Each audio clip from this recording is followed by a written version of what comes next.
Akhil's the Warrier hero. Akhil's എന്ന യോദ്ധാവ്, നായകൻ. ഇതാണ് നമ്മുടെ essay. From the story, it is clear that Achilles is projected as the hero of the Iliad. ഇലിയഡിലെ നായകനായിട്ട് Homer ഉയർത്തി കാണിക്കുന്നത് അഖിലസിനെയാണെന്ന് കഥ വായിക്കുമ്പോൾ തന്നെ നമുക്ക് അറിയാം. Though Hector the Trojan warrior is in confrontation with him and in seeking a share of the heroic status. ഒപ്പം തന്നെ ട്രോജൻ യോദ്ധാവായിട്ടുള്ള ഹെക്ടർ അദ്ദേഹത്തോട്, അഖിലസിനോട് ഏറ്റുമുട്ടിക്കൊണ്ട് വീരചരമം പ്രാപിക്കുമ്പോഴും അദ്ദേഹത്തോട് ഏറ്റുമുട്ടിക്കൊണ്ട് ആ നായക പദവിയുടെ ഒരംശം പങ്കുപറ്റുന്നുണ്ട് എങ്കിൽ കൂടി അഖിലസ് ആണ് ഹോമർ ഉയർത്തി കാണിക്കുന്ന നായകൻ. Both are well matched, but the claim to be the Homeric hero seems to belonging to Achilles, as the entire story hinges upon Achilles. രണ്ടുപേരും ഒപ്പത്തിനൊപ്പം കിടപിടിക്കുന്ന യോദ്ധാക്കളാണ്, വെൽ മാച്ച്ഡ് ആണ്. പക്ഷേ the claim to be the Homeric hero, ഹോമറിന്റെ കാലഘട്ടത്തിലെ നായകനായി ഉയർത്താനുള്ള അവകാശവാദം seems to belonging to Achilles, അത് അഖിലസിനാണെന്ന് വേണമെങ്കിൽ പറയാം. കാരണം as the entire story hinges upon Achilles, മുഴുവൻ കഥയും അഖിലസിനെ ചുറ്റിപ്പറ്റിയാണ്, അഖിലസുമായി ബന്ധപ്പെടുത്തിയ. Who after his initial refusal to fight enters the battlefield to avenge the killing of his friend Patroclus. ആ പ്രാരംഭഘട്ടത്തിൽ ഗ്രീക്ക് പടയോടൊപ്പം പോയി ട്രോജൻ യുദ്ധത്തിൽ പങ്കെടുക്കാൻ വിസമ്മതിക്കുന്ന അഖിലസ് പിന്നീട് തന്റെ പ്രിയ സുഹൃത്ത് പെട്രോക്ലസ് വധിക്കപ്പെടുമ്പോൾ അദ്ദേഹം അതിനോട് പ്രതികാരം ചെയ്യാൻ ഇറങ്ങിത്തിരിക്കുന്നു. Achilles, a warrior, as a friend, a valiant fighter who sets aside his pride and heart ego for the higher cause of avenging his friend's death, and finally as a magnanimous and compassionate human being in the last book when he returns Hector's body to Hector's old father Priam. അതായത് അഖിലസ് ഒരു യോദ്ധാവാണ്, ഒരു സുഹൃത്താണ്, ഒരു valiant ഫൈറ്ററാണ്, വീരശൗര്യമുള്ള പോരാളിയാണ്. who sets aside his pride, പക്ഷെ അയാള് തന്റെ അഭിമാനബോധവും മറ്റുമൊക്കെ പെട്ടെന്ന് മാറ്റിവെക്കുന്നുണ്ട്, സെറ്റസൈഡ് ചെയ്യുന്നുണ്ട്, വേറൊരു വശത്തേക്ക് മാറ്റിവെക്കുന്നുണ്ട്. ആൻഡ് ഹർട്ട് ഈഗോ, തന്റെ വ്രണപ്പെട്ട ആ സ്വാഭിമാനത്തെയും അയാൾ കണ്ടില്ലെന്ന് നടിക്കുന്നുണ്ട്. എപ്പോഴാണെന്നറിയാമോ? For the higher cause of avenging his friend's death, തന്റെ പ്രിയ സുഹൃത്തിന്റെ മരണത്തോട് പ്രതികാരം ചെയ്യുക എന്ന കുറച്ചുകൂടി ഉന്നതമായ ഒരു ആശയത്തിന് വേണ്ടി. And finally as a magnanimous and compassionate human being in the last. ഒടുവില് കഥയുടെ അവസാനത്തേക്ക് എത്തുമ്പോഴേക്കും അദ്ദേഹം വളരെ ദീനാനുകമ്പനായിട്ടുള്ള ഒരു മനുഷ്യനായിട്ട് തീരുന്നുണ്ട്. എപ്പോഴാണെന്നറിയാമോ? when he returns Hector's body to Hector's old father. ഹെക്ടറുടെ ബോഡി ഹെക്ടറുടെ വൃദ്ധനായ പിതാവ് പ്രയാമിന് തിരിച്ചു കൊടുക്കുമ്പോൾ എന്തിനാണ്? to enable him to give his son a befitting hero's burial. ഒരു യോദ്ധാവിനിണങ്ങുന്ന ശവസംസ്കാരം ആ ഹെക്ടറിന് നൽകുവാൻ വേണ്ടി പിതാവ് ആഗ്രഹിക്കുമ്പോൾ represents all the heroic ideals of the Homeric age. ഇത് ഹോമറുടെ കാലഘട്ടത്തിലെ ഒരു നായകന് വേണ്ടിയ എല്ലാ ആദർശങ്ങളും ഒത്തിണങ്ങുന്നു എന്ന് പറയാം. The poem after announcing the theme, ഈ കഥയുടെ തീം ആദ്യം അനൗൺസ് ചെയ്യുകയാണ് ഗ്രീക്ക് ഇതിഹാസ കാവ്യങ്ങളുടെ പതിവ് ശൈലി. അതായത് ഇവിടെ കോപാവേശങ്ങളാണ്, റാത്താണ് അല്ലെങ്കിൽ ആങ്കർ ആണ് അഖിലസിന്റെ, ആൻഡ് ഇറ്റ്സ് ഇഫക്ട്സ്, അതിന്റെ കോൺസിക്വൻസസ്, അനന്തരഫലങ്ങളുമാണ് ഈ ഇലിയഡിന്റെ ഇതിവൃത്തത്തിൽ, ഇലിയഡിന്റെ പ്രധാന ഇതിവൃത്തം. അത് പറഞ്ഞതിന് ശേഷം ആൻഡ് ഇൻവോക്കിംഗ് ദ മ്യൂസ്, പിന്നെ ഈശ്വര പ്രാർത്ഥനയുണ്ട്, ദേവതാ പ്രാർത്ഥനയുണ്ട്. അതിനുശേഷം go straight to the conflict between Agamemnon and Achilles. നേരെ പോകുന്നത്, കഥ പോകുന്നത് അഗമെമ്നനും അഖിലസും തമ്മിലുള്ള സംഘർഷത്തിലേക്കാണ്, കഥയുടെ നടുഭാഗത്തിലേക്കാണ് ആദ്യമേ പോകുന്നത് എന്ന് പറയാം. ഇനി തുടർന്ന് പറയുന്നുണ്ട്, Achilles pride and hurt ego initially makes him stay away from the war. അഖിലസിന്റെ അഭിമാനം, പിന്നെ അഭിമാനത്തിനേറ്റ വ്രണം, ഇതൊക്കെ ആ പ്രാരംഭഘട്ടത്തിൽ യുദ്ധത്തിൽ നിന്ന് അകന്നു നിൽക്കാൻ പ്രേരിപ്പിക്കുന്നുണ്ട്. പക്ഷേ but more distressing almost to the point of betrayal in his prayer to his mother. തൻ്റെ അമ്മയോടുള്ള പ്രാർത്ഥനയിൽ പോലും അദ്ദേഹം ഒരു കാര്യം പറയുന്ന, അത് നമുക്ക് ആശയക്കുഴപ്പം ഉണ്ടാക്കുന്നു. ദ ഗോഡസ് തെറ്റിസ് എന്ന ദേവതയാണ് അഖിലസിന്റെ അമ്മ. അവരോട് പ്രാർത്ഥിക്കുന്നുണ്ട് to request Zeus to ensure a Trojan victory. Okay, Zeus ഇഷ്ടപ്പെട്ടിരുന്ന കഥാപാത്രമാണ് ഒരു കാലഘട്ടത്തില് ഈ തെറ്റിസ്. അതുകൊണ്ട് ആ തെറ്റിസ് സിയസിനോട് ആവശ്യപ്പെട്ടാൽ അത് നടക്കുമെന്നത് വ്യക്തമാണ്. അതുകൊണ്ട് CS ദേവനോട് റിക്വസ്റ്റ് ചെയ്യാൻ പറയുന്നുണ്ട് to ensure a Trojan victory over his own countrymen. തന്റെ നാട്ടുകാരായ ഗ്രീക്കുകാരുടെ മേൽ ട്രോജൻകാർ ജയിക്കട്ടെ, അങ്ങനെ അത് ഉറപ്പുവരുത്തുക. അങ്ങനെയെങ്കിലും അഗമെമ്നൻ എന്ന രാജാവ് ഒരു പാഠം പഠിക്കട്ടെ എന്ന് പറയുന്നിടത്ത് സ്വന്തം നാടിനെ എതിരായി ചിന്തിക്കുന്ന ഒരു നായകനെ നമുക്ക് ഉൾക്കൊള്ളാനാവുമോ എന്നൊരു ചോദ്യം, അതാണ് ഒരു കൺഫ്യൂസിങ് ഫാക്ടർ എന്ന് പറയുന്നത്.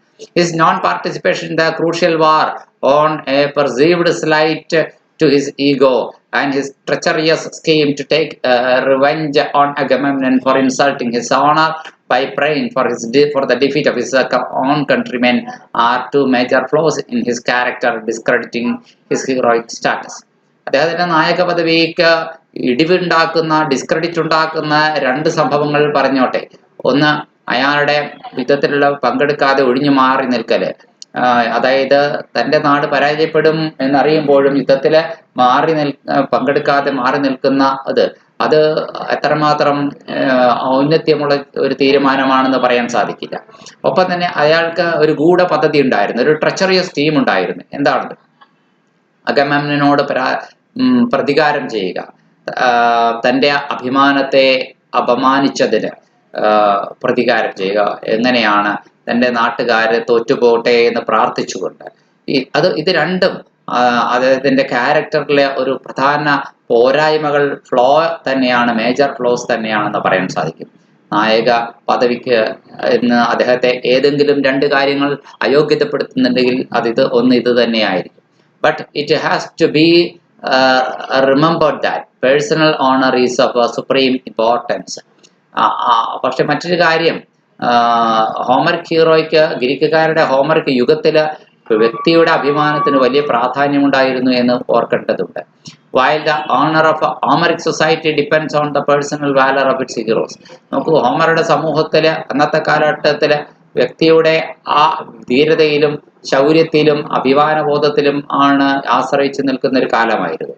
The Iliad raises the question as to whether war with its use of violence, യുദ്ധം ഒപ്പം തന്നെ അതിൽ ഉപയോഗപ്പെടുത്തുന്ന അതിക്രമം അല്ലെങ്കിൽ അക്രമങ്ങൾ ഒക്കെ and force can be morally justified in the context of prevailing the honor of society or nation or preserving one's personal honor as Achilles used it.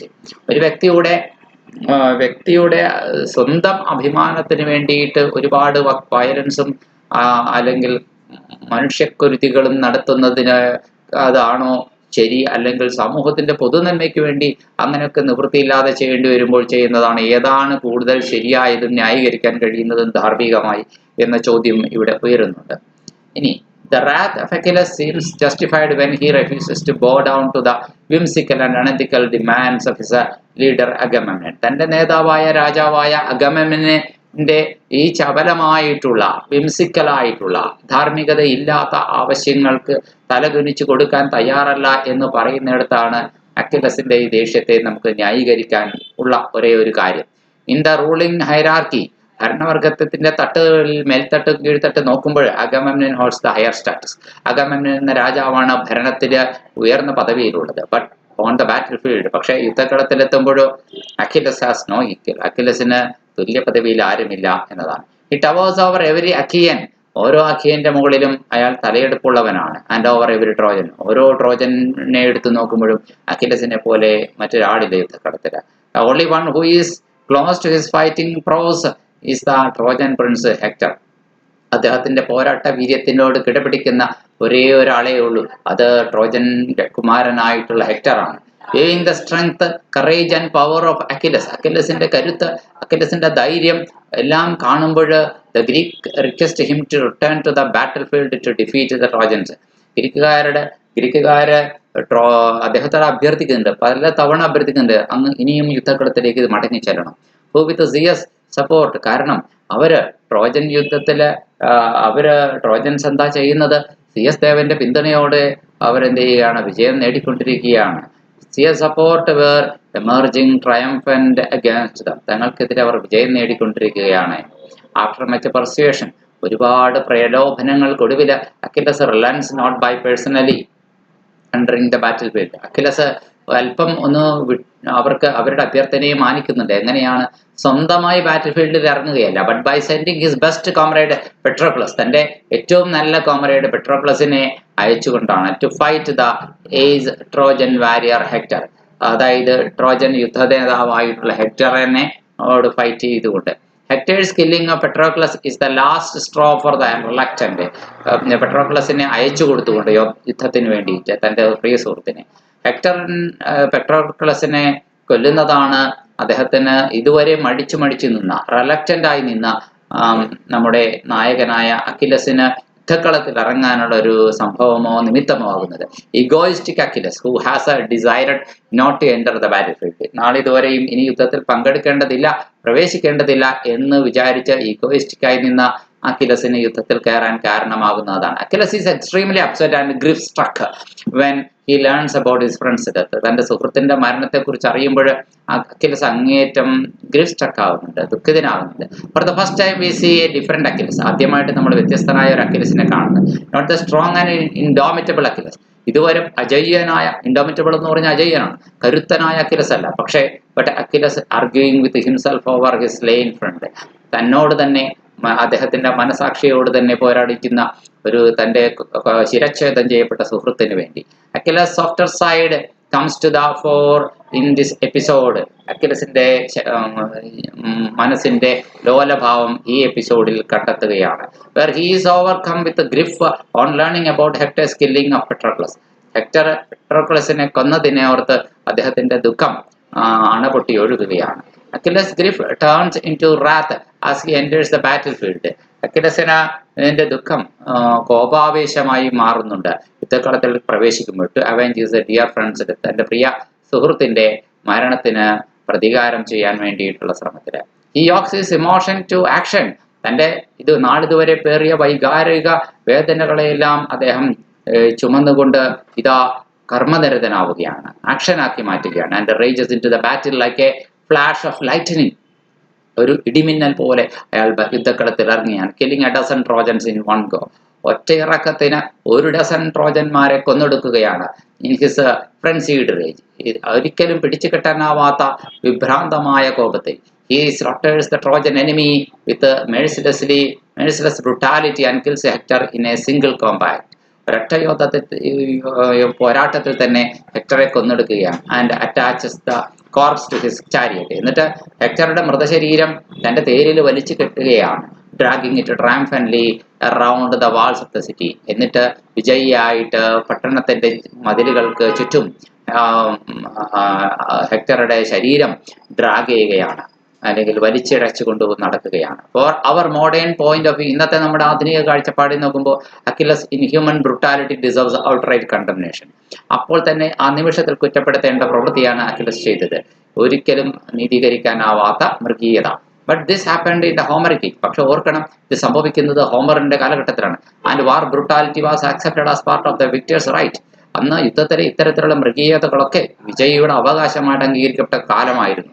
Over the vanquish, തോൽപ്പിക്കപ്പെട്ടവന്റെ മേലെ. And finally there is a reconciliation, ഒടുവിൽ അനുരഞ്ജനപ്പെടലുണ്ട്, ഒരു രമ്യതപ്പെടലുണ്ട്, അല്ലെങ്കിൽ അക്കിലസിന്റെ മാനസാന്തരമുണ്ട്. When Achilles and Priam father meet in a scene that is tender, വളരെ ലോലമായ ഭാവങ്ങളുള്ള അക്കിലസിനെ കാണുന്നുണ്ട്. ഹെക്ടറുടെ പിതാവ് തന്റെ മകന്റെ ശരീരം മറവ് ചെയ്യാൻ വിട്ടുതരണമെന്ന് അപേക്ഷിച്ചുകൊണ്ട് അക്കിലസിന്റെ അടുത്ത് ചെല്ലുമ്പോൾ വളരെ ടെൻഡറായ, കെയറിംഗ് ആയിട്ടുള്ള, ഹ്യൂമെയിൻ ആയിട്ടുള്ള ഒരു അക്കിലസിനെ, in contrast to the brutal, cruel and inhuman episodes of the earlier books, മുൻ പുസ്തകങ്ങളിൽ കാണുന്നതിൽ നിന്നൊക്കെ വ്യത്യസ്തമായ വളരെ കോൺട്രാസ്റ്റ് ആയിട്ടുള്ള ഒരു അക്കിലസിനെ നമുക്ക് അവിടെ കാണാൻ കഴിയും. When Hector is felled it is the turn of the Trojans, Hector വീഴ്ത്തപ്പെടുമ്പോൾ ട്രോജന്മാരുടെ ഊഴമാണ്. And in particular the aged father Priam to feel the heartache to similar what Achilles has felt over the loss of Patroclus. പെട്രോക്ലസിന്റെ നഷ്ടത്തില് ഏത് ഹൃദയവേദനയാണോ Achilles അനുഭവിച്ചത്, അതേ ഹൃദയവേദന അനുഭവിക്കുന്ന പ്രയാം തന്റെ മുന്നിൽ വരുന്നു എന്നത് അവിടെ ഒരു പ്രത്യേകതയായിട്ട് അക്കിലസിന് തോന്നുകയാണ്. While Achilles is shown as a relentless and merciless warrior, ഒരു വിട്ടുവീഴ്ചയില്ലാത്ത, കരുണയില്ലാത്ത യോദ്ധാവാണ് ഇവിടെ Achilles. On the battlefield, യുദ്ധക്കളത്തിൽ, rejecting the opponent's repeated pleas to be spared, വെറുതെ വിടണമെന്ന് ആവർത്തിച്ചുള്ള എതിരാളിയുടെ അഭ്യർത്ഥനകളെ തള്ളിക്കളഞ്ഞുകൊണ്ട്. Priam's supplication to Achilles to restore his son's body, തന്റെ മകന്റെ ശരീരം തിരിച്ചു തരണമെന്ന് പ്രയാമിന്റെ ദയനീയമായ അഭ്യർത്ഥനയുണ്ടല്ലോ. Exemplifies the value of humility and fellow being. അതെ, അത് എന്നോട് അഖിലസ് അംഗീകരിക്കുന്നുണ്ട്. അത് ഫെല്ലോ ബീയിങ്ങിന്റെ ഒരു ഭാഗം അവിടെ നമുക്ക് കാണാനും കഴിയും.